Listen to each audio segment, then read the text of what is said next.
Kika and Daigo is a game about a girl and her dog.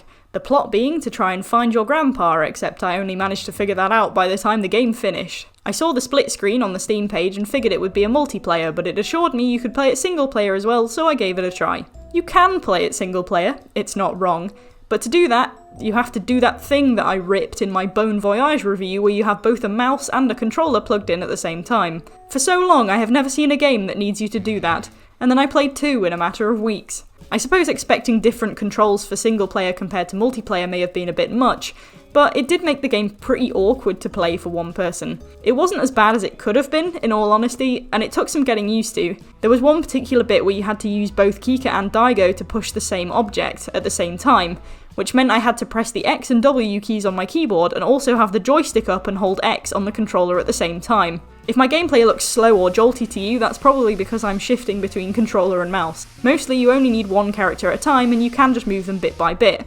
But there are some parts where you need to control both characters at once, and it can be a bit of a faff. The puzzles were actually pretty decent, and the game had a few good mechanics that helped towards puzzle solving. I had to play around with a few of the puzzles to see how they worked, and exploring the areas a bit helped find some clues, which was good. The only thing I didn't really know sometimes was, at the end of a level, which door I was trying to unlock. I'd worked for all the bits of the key, and then had no idea where I actually wanted to go.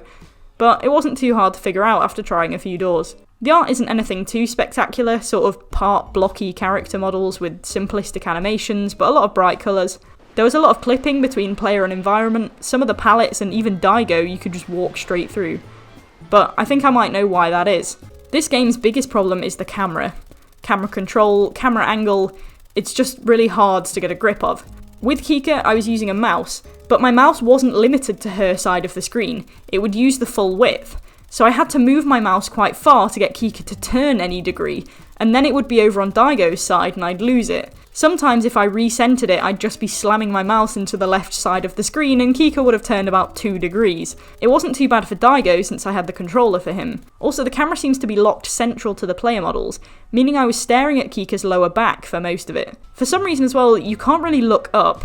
You can look down all the way, but you can't look up, which doesn't really help when you have obvious elevators and know there's something above you. But the worst thing is the camera zooms when it hits an object. This camera despises corners.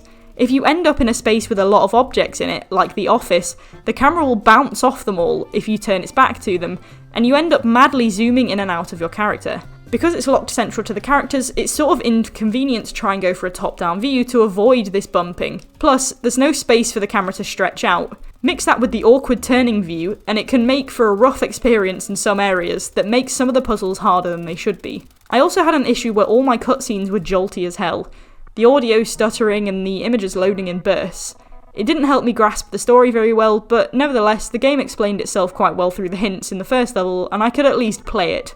I like the format of games like this, the 2 characters with different capabilities, puzzle solving is fun, and the game function in itself was perfectly fine. There were a couple of times I thought might have messed it up, but they seemed to have expected or mitigated against those scenarios, so I had no trouble. It's got good happy music, the environments are nice, the cutscene art was good, or what I saw of it, and really it was a perfectly functionable game. Sadly, it just suffered from awkward single player input and a bad case of epileptic camera. It had a decent duration at 45 minutes, but some of that time may have been extra from me swapping input. I think it would be a lot smoother to play with 2 people, especially since you're not one person sat there trying to use a controller and a keyboard at the same time. So I will give Kika and Daigo: A Curious Tale a 6 out of 10.